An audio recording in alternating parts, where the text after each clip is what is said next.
Tandalja Sun Pharma road ઉપર વિટકોસ બસ સેવા બંધ થતાં વિદ્યાર્થીઓ રહીશો પરેશાન, પાલિકામાં કરવામાં આવી રજૂઆત। વડોદરા શહેરના તાંદલજા સનફાર્મા રોડ વાસણા અને ભાયલી વિસ્તારને જોડતી વિટકોસ બસ સેવા અચાનક બંધ થઈ જતાં સ્થાનિક રહીશો તેમજ વિદ્યાર્થીઓને ભારે હાલાકીનો સામનો કરવો પડી રહ્યો છે।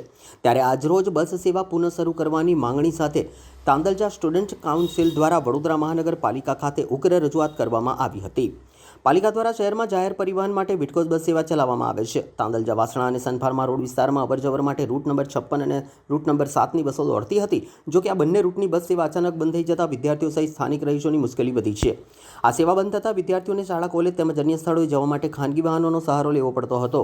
આ સમસ્યાને લઈને તાંદલજા સ્ટુડન્ટ કાઉન્સિલના વિદ્યાર્થીઓએ સામાજિક કાર્યકર અશફાક મલેકનો સંપર્ક કર્યો હતો। ત્યારબાદ અશફાક મલેકની આગેવાનીમાં વિદ્યાર્થીઓ અને સ્થાનિકો આજે વડોદરા મહાનગરપાલિકાની વડી કચેરી ખાતે પહોંચ્યા હતા। અહીં એક્ઝિક્યુટિવ એન્જિનિયર જતન બધેકા સમક્ષ સમગ્ર પરિસ્થિતિ રજૂ કરી બસ સેવા તાત્કાલિક પુનઃ શરૂ કરવાની માંગ કરી છે। રજૂઆતને ગંભીરતાથી ધ્યાને લેતા એક્ઝિક્યુટિવ એન્જિનિયર જતન બધેકાએ સ્થાનિકોની મુશ્કેલી દૂર કરવા માટે આવતીકાલથી જ આ માર્ગ ઉપર બસ સેવા પુનઃ શરૂ કરવાની ખાતરી આપી હતી।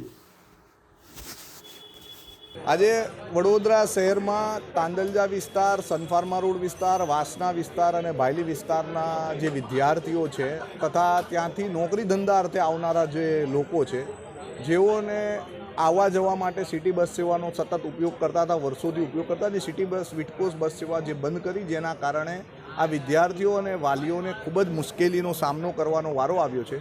એવા સંજોગોમાં વારંવાર એ લોકોએ પીએમઈ બસ સેવાના સેન્ટર પર, વિટકોસ બસ સેવાના સેન્ટર પર એમણે પોતાની રીતે રજૂઆત કરી હતી, પણ એ બસ સેવા શરૂ કરવામાં આવી ન હતી। એટલે આજે એ તમામ લોકો છેલ્લા 2 દિવસથી મારા સંપર્કમાં આવ્યા હતા, મને કીધું, એટલે આજે અમે લોકો જતન બધેકા પીએમઈ બસ સેવાના જે ડાયરેક્ટર છે એમની મુલાકાત લીધી છે અને કોલેજમાં આવતા જતા વિદ્યાર્થીઓ તથા નોકરી ધંધા અર્થે આવતા જતા જે લોકો છે એ લોકોની સેવા અર્થે જે બસ સેવાના રૂટ હતા એ રૂટ ફરીથી ચાલુ કરવામાં આવી માંગણી કરેલી છે અને એ માંગણી પ્રમાણે જતન બધેકાજીએ એક અમોને બાંહેધરી આપી છે કે આવતીકાલથી જે અમે લોકોએ રૂટ લખાવ્યા છે એ રૂટની બસો શરૂ થઈ જશે।